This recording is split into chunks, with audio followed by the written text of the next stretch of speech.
Okay, let's go ahead and make sure we're starting the feed to get everyone on the YouTubes. Good afternoon, everyone. Thanks for being here today. Appreciate you. If you don't know me, I'm Fields Mosley. I'm the Communications Director here at Maricopa County. Welcome to this press conference this week.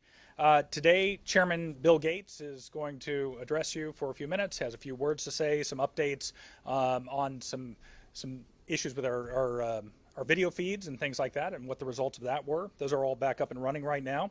Also, Elections Co-Director Scott Jarrett, he's going to talk about the timeline for tabulation. So that's something that sometimes people need some clarification on that. It's good for everyone to understand how that works and how the new state law, one of the new state laws might trigger an automatic recount in some of the races this year. And so we want people to better understand that as well as we learn more about that.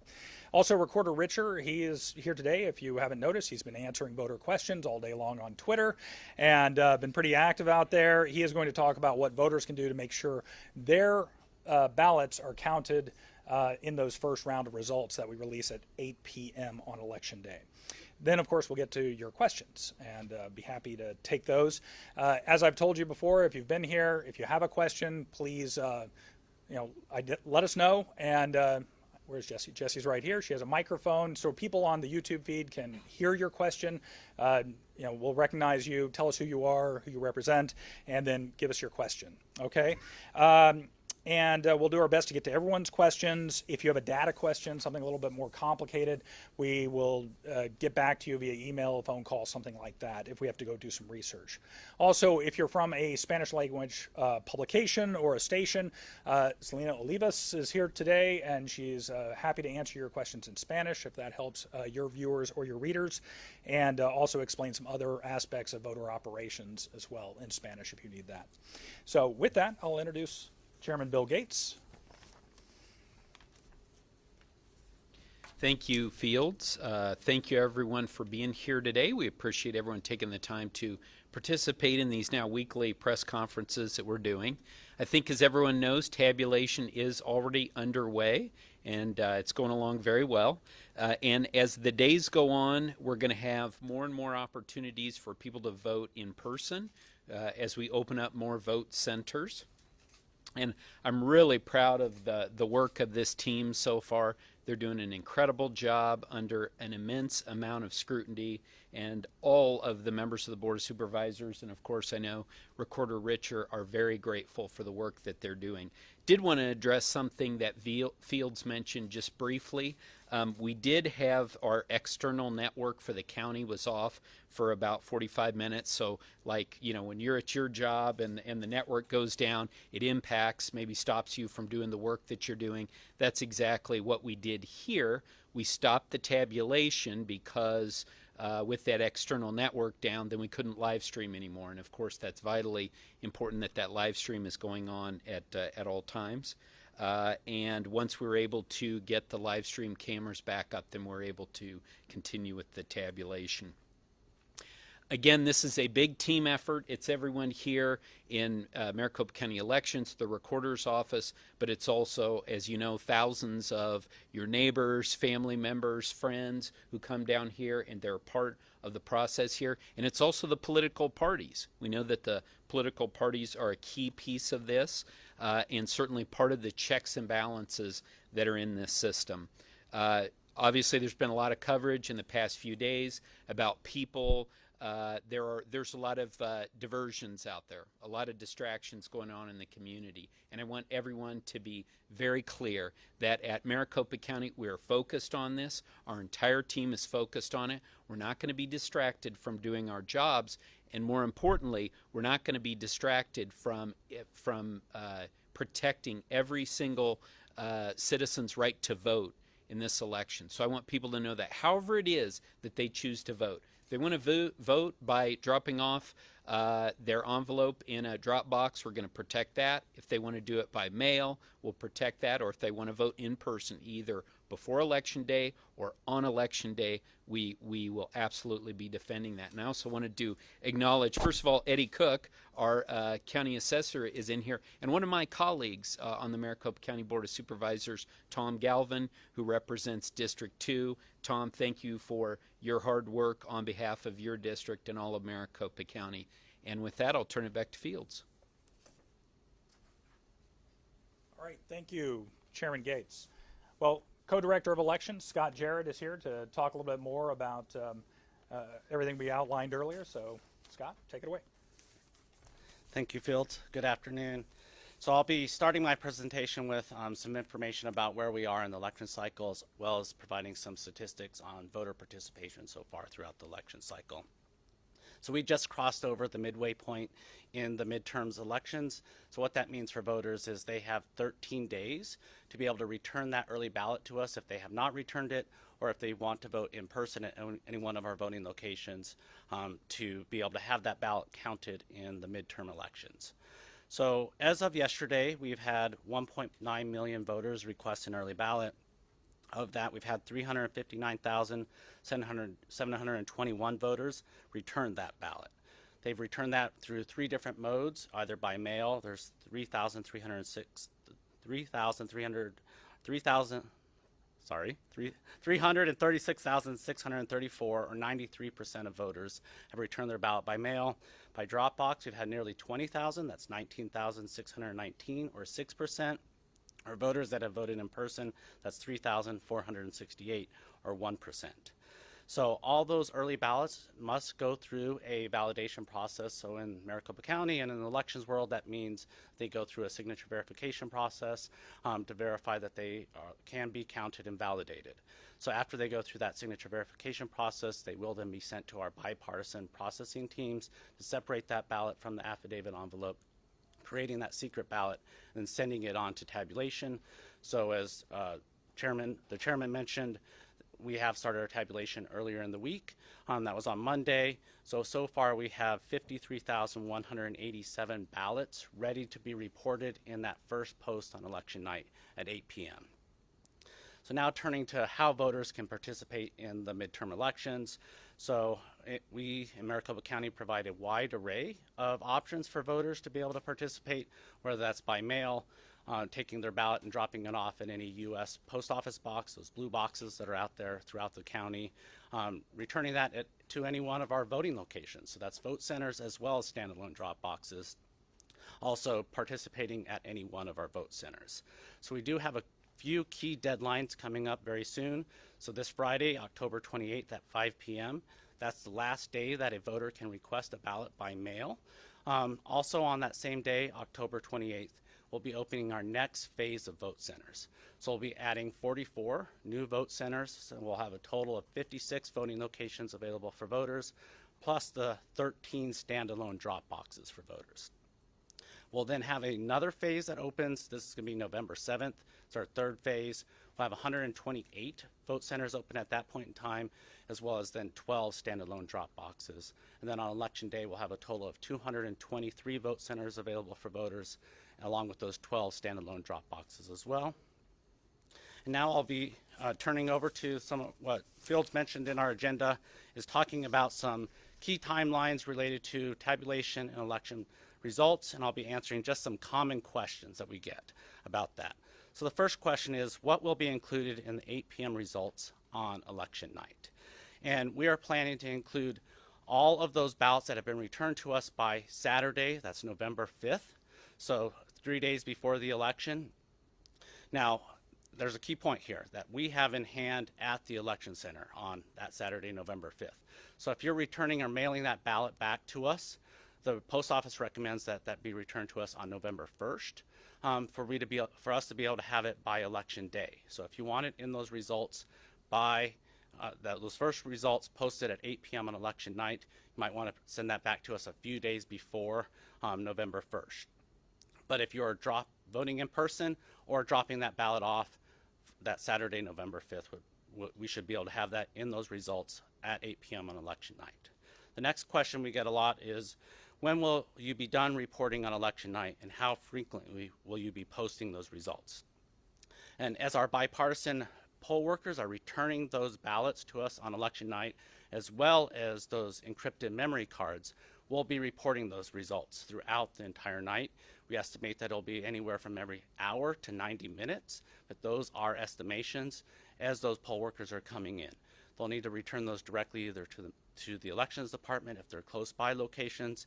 If they're in our more remote locations throughout the valley, they'll be going to secure receiving sites. We partner with the Maricopa County Sheriff's Office to have deputies at those sites, as well as we'll have bipartisan teams checking the chain of custody. So to make sure that we can transmit those results securely from our voting locations and do it reliably and accurately, it can take time. So looking back at historical, so similar like elections, 2018 general election, 2020 general election, it was about 2 a.m. in that next day, Wednesday morning, that we posted results. I think that'd be a good estimate for this election as well. So 2 a.m. that next day, when we'll have that final post on election night. So the next question is, when will we be done counting all ballots? So we're estimating that it will take us about 10 to 12 days to post those final results. And why? And one of the reasons is because in Arizona, many voters, and it's a very popular mode of voting, is to actually return that early ballot on election day. In the August primary, we had 15% of our voters return that ballot on election day. And it takes time to go through that signature verification process, to go then through those early ballot processing boards to separate and create that affidavit envelope and that ballot to create that secret ballot, and then to send that on to our tabulation team to get those results posted. So we're estimating that we'll have between 98 and 99% of ballots reported by that Friday after Election Day, 72 hours. So that happens to be Veterans Day. So we will be working on Veterans Day to ensure that we're able to keep those ballots flowing and those results being posted. So we are anticipating also that we'll take then that full 10 to 12 days to be able to post those final results. One of the other reasons is because there's the statutory cure deadline. So this year, in statute, it provides 5 business days. Because of that Veterans holiday, that creates actually 8 calendar days for voters to be able to cure their question signature, or if they showed up at a voting location and had a conditional provisional, they didn't show the right type of ID. So the last question I'll be answering is, how will voters know how many ballots are left to count and when we'll be posting results through those days after Election Day? And so with all of our results, we'll be issuing a press release, and they'll provide an estimate of how many ballots we have left to count, as well as what were those ballots that were included in that post. And then it will also show when our next post will be, and we'll provide it, and that'll be a daily post that we provide that press release. So the last item I'll be talking about is the automatic recount. And so in the last legislative session, this was Senate Bill 1008, and it increased the likelihood that automatic recounts would happen. Not only that they'll happen on a single contest, but could be many contests on the same ballot. And essentially what this has taken is a small number of the variance between the top 2 candidates in a contest would trigger to a large number. So for example, in a statewide contest, and it's pretty reasonable to expect that we could have 3 million ballots voted in a statewide contest. Prior to this law, that would have been 200 ballots or less would have triggered that automatic recount. Now, with this new state law, it could be upwards of 15,000 ballots separating those 2 top candidates, or the yes, no in a proposition that would trigger a automatic recount. So we went back and looked at 2020, and we identified that there would have been 5 contests on the ballot in 2020 that would have triggered an automatic recount if this law had been in effect in 2020. So a couple key pieces of information. So this is automatic, so it can't be asked for by the candidate or someone else, but it does require the filing officer to go to court and have the court initiate the automatic recount. So, depending on the contest, it is the it's a Secretary of State would be the filing officer. If it's a statewide contest, if it is a federal contest or a legislative contest. If it's a local contest, then that would be the elections department would need to go to court and get that filing officer. Another key piece of information is during the recount process, there are no posts, daily posts. So similar to what we would be for the November 2022 general election, after Election Day, we're posting daily. So that will not be happening during the recount. If there is a recount, those results are sealed, and then they go to the judge to open those and unseal them in court. So the last thing I wanted to highlight is just the calendar that we're looking at. So right now, because it's the filing officer that will initiate that recount, it happens after the canvass. So we're looking at the Secretary of State's canvass, so that's December 5th.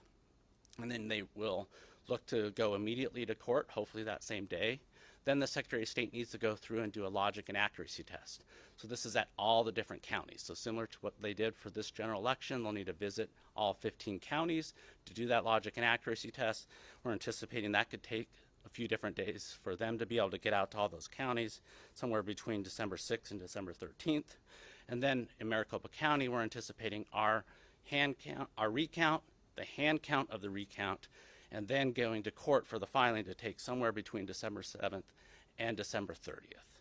So that's the timeline.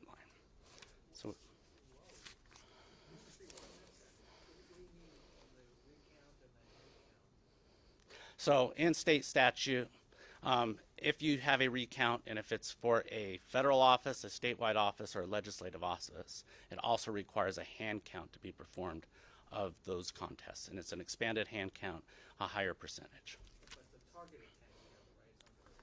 That's correct. It's 2% of the ballots that are included in the races that are being recounted.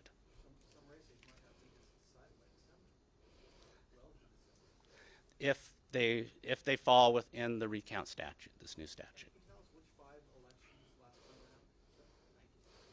Can you tell us which 5 elections last time around would have been affected by this new law? So it was the presidential contest, it was the county recorder contest, it was the Maricopa County Board of Supervisor District 1, and then there was Senate. There's one legislative district contest is in the Senate, state Senate, and then I believe it's the Corporation Commissioner. And with that, I'll turn it back over to Fields. So I know there were a lot of numbers there. I think let's not miss the number that 99% of the ballots will be counted by the Friday after Election Day. And then obviously Scott talked a lot about the cleanup efforts and everything that has to take place by statute in order to get all the ballots counted. And this is a conversation we've had a number of times, and Recorder Richard might want to touch on this, but that the media might choose to call contests, and that's part of their prerogative, but certainly here at at Maricopa County and at the Elections Department and the Recorder's Office, this is about counting every single legitimate ballot that is filed in this election. So that's what will be going on here at the Elections Department. Recorder Richard. All right. I'm Stephen Richer, Maricopa County Recorder. Bram, I already promised the team you would bring eggnog on December 25th to the team, so we'll see you there. I think that I am supposed to, it's incumbent upon me to admonish you all that today is October 26th, as I have been posting. And if you get your ballot back to us today, it will be part of the 8 p.m. results on election night. So that's just putting a finer point on what Scott said, but really, again, lots of people ask, why don't you have all the election results on election night? Well, it really goes to those early ballot drop-offs on election day, and that's because we can't even start to retrieve those until all voters are outside of the voting location. So polls close at 7 p.m. Yes, polls close at 7 p.m., but that doesn't mean that everyone's done voting at 7 p.m., because if there's anything of a line, then maybe you don't even get your ballot until 7:20, and then heavens knows this ballot has like 75 contests plus, including 10 propositions, so some people are going to be taking 30, 35 minutes to fill out this ballot, which means we don't kick you out of there until, we never kick you out of there, but you might not leave until 8:15, which means we're not starting to retrieve the memory drives and the early ballot drop-offs until 8:15, which means we're not starting to do the imaging, which is the first step of the scanning that barcode to make sure it's to a registered voter, make sure that that voter only has one vote associated with it, and then we can begin the signature verification process. I promise you that everyone who's on this team will be working their butts off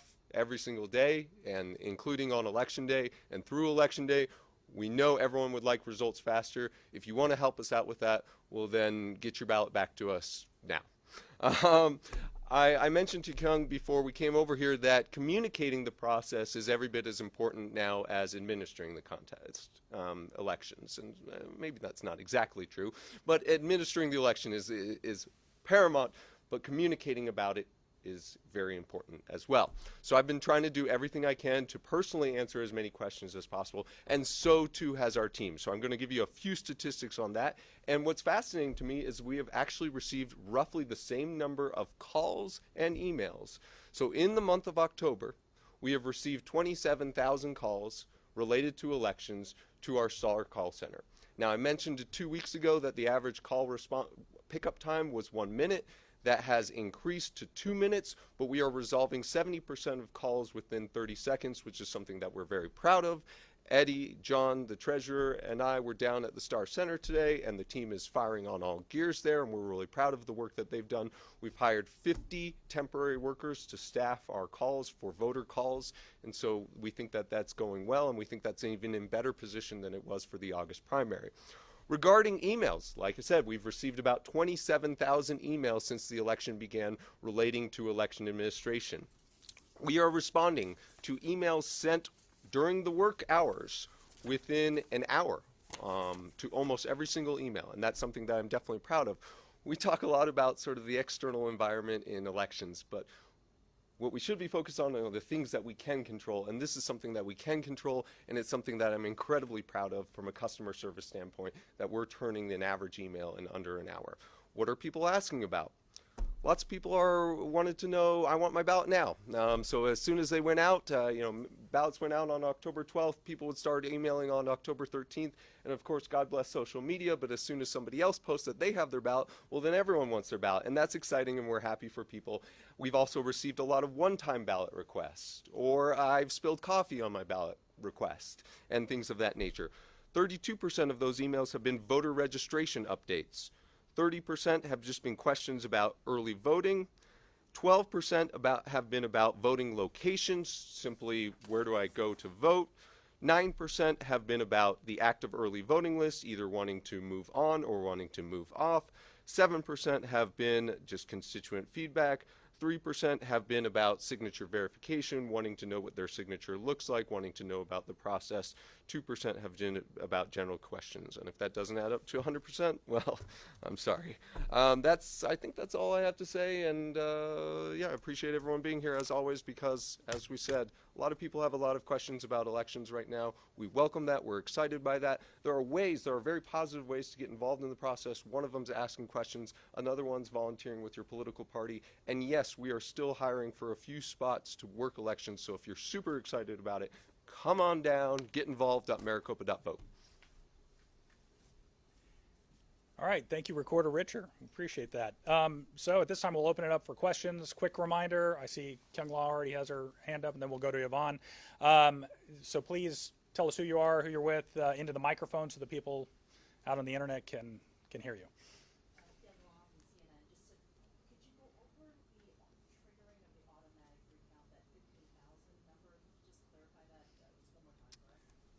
Scott?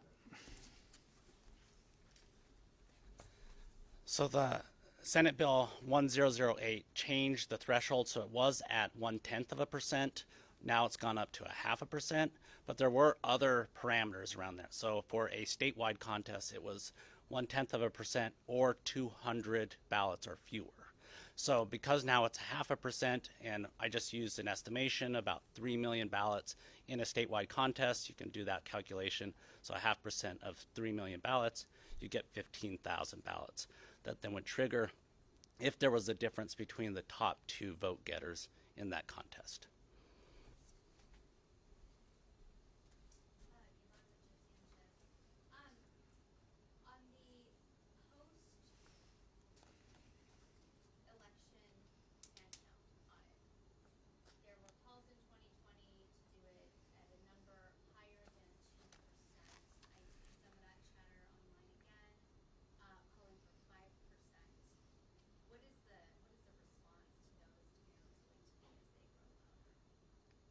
Two 2%. I'm sure Recorder Richard or the chairman might have some, but 2% is a statistically significant number, and that is why it's in state law. It's there to make sure the tabulation machines are working correctly. This is a partnership, as most of you know, with political parties. They come in, they perform that hand count, and in 2020, the hand count was 100% accurate, or matched 100% with the machines that had tabulated those election results. Are you looking for somebody specific to answer that question? Recorder Richard, do you have anything else to add to that? Well, I would just supplement that. Please come to the microphone. We also do a post-election logic and accuracy test, which is again feeding a stack of ballots into the machines to make sure the machines are reading. And again, the purpose of the post-election counts isn't to recount everything, but it's to make sure that the machines were tabulating the votes as intended. And so between that statistically significant test done by the political parties and the post-election logic and accuracy test, that provides a very, very, very, very high degree of certainty that the machines are working as intended. Chairman Gates, do you have anything? I agree with everything else that's been said. I would add historically, this county has done a 2% hand count audit, and there has been no discussion and there's no item before the board to do anything different.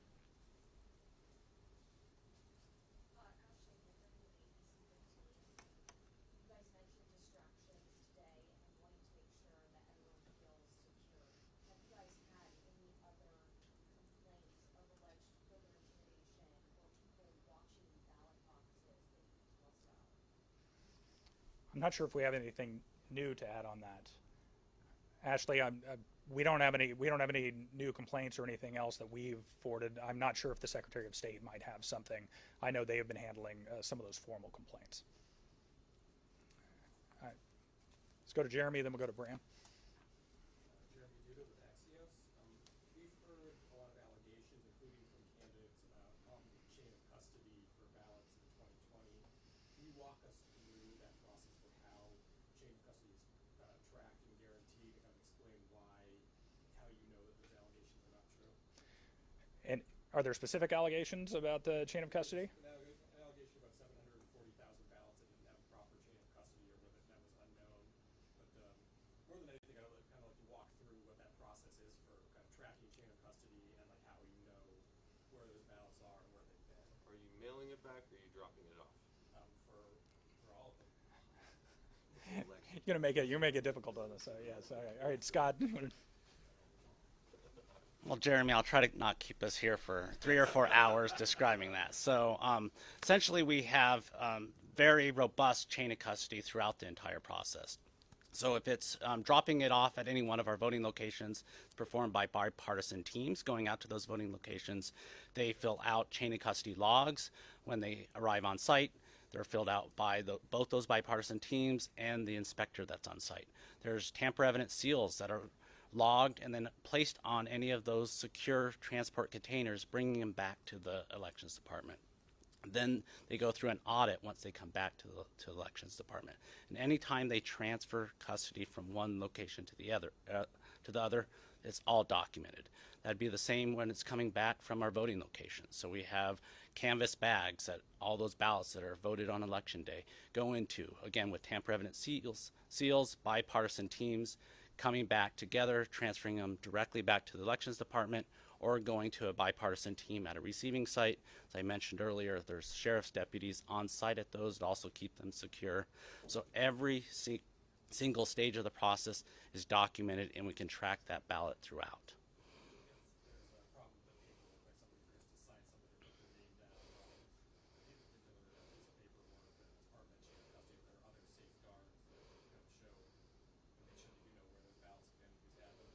That's correct. And in 2020, when we went through and we looked at that paperwork, there was very, very small administrative errors, and usually it was when we had a bipartisan team going out on site.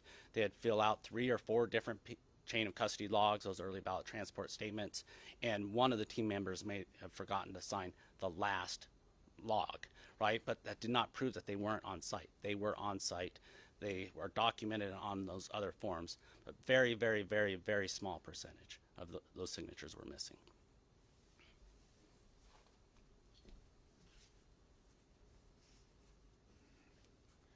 Bram? Thank you.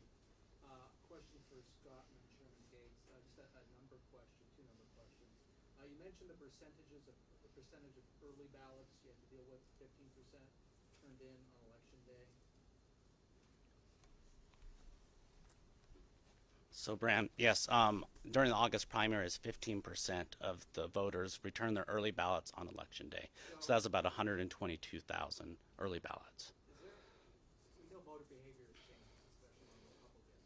So is there a historic comparison for that as far as turning ballots in on election day? And it looks like that's going to happen again, just a really large number of the current trend holds. So in the August primary, there was about 76,000 early ballots voted on election day in the August primary.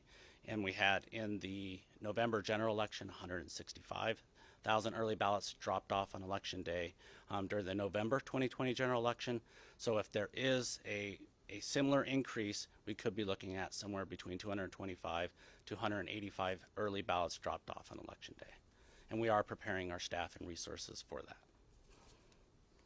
Second number, can you give voters a hard deadline for when they should mail their ballot in to make sure it gets in on time? Was November 1st, was that the deadline? November 1st is the recommended date by the U.S. Post Office that we would receive it by election day and be able to have it counted as part of the part of this election. Question for Chairman Gates, please. Mark Brnovich was interviewed by Jon Stewart for his Apple TV show. There was a clip of it posted on Twitter. I imagine you saw it. The Attorney General was talking about an ongoing investigation involving potential ballot fraud, 20 open investigations. Was it appropriate for him to be talking about that right now? Well, I'm not a prosecutor. He is. He's the chief law enforcement officer for the state of Arizona, so he can determine whether or not that's appropriate. Again, we have responded to allegation after allegation. As I've said many times before, 2020 election in Maricopa County was one of the most scrutinized in the history of the world. We've been cooperative with the Attorney General's office. We're waiting for them to close that investigation. We feel like it's certainly time. They've had these materials from the Senate since September of 2021. So again, beyond that, I'm not going to comment. Did that number, 20 pending investigations, surprise you? I'm not sure where that's coming from. Again, I think this needs to be wrapped up. Look, and around here, we can't be distracted by that, and we're not distracted by it.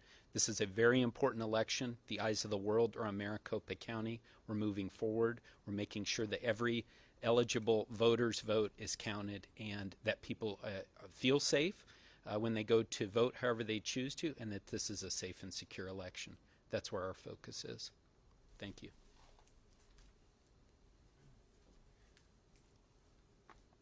Another question back there? Okay, good. Say somebody has dropped out of a race, but they're still on the ballot. Kind of what's the process for that on getting rid of people like that, and specifically, has Randy Kaufman officially dropped out of the race? Is that something you guys can handle, or how does that work?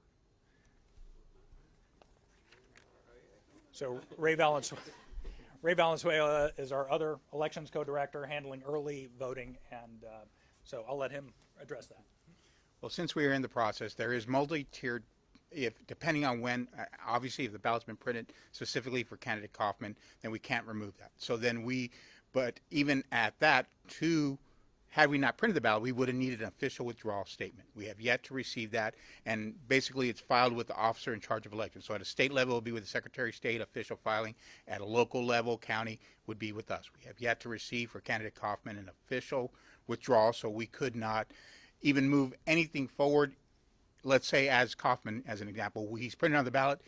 If we had an official withdrawal at a certain point, we could then not report or not count those, so that it's not reflected in the canvass. But at this point, he is a regular candidate and his votes cast would be counted until he officially withdraws.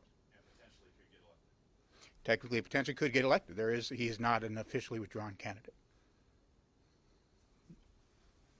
Thank you, Brett. Looking around the room, anybody else have a question? Yvonne?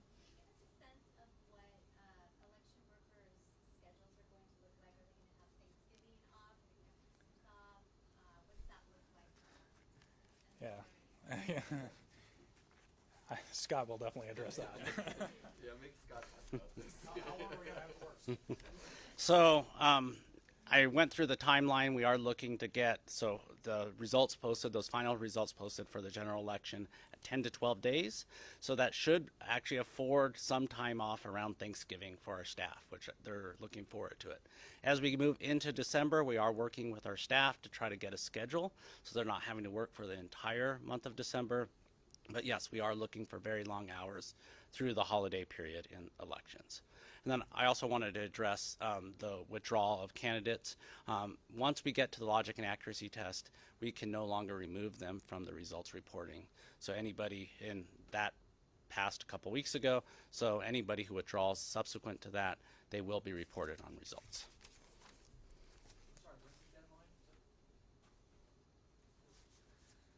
The deadline for us was when we went to the logic and accuracy test. Yes.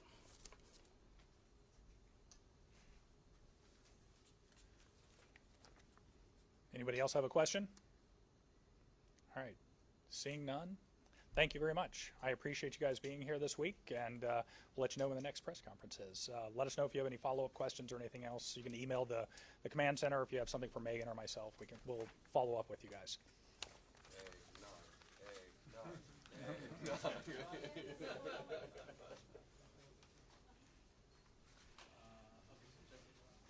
Yeah, I'll check those. Cameron, come on, man. You gotta throw me up a softball or something like that. Okay.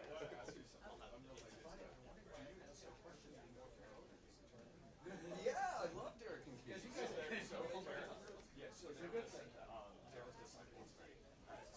No way. In church? Yeah. Oh, they're such good people. I mean, and they are so sharp and good business. He's a good businessman.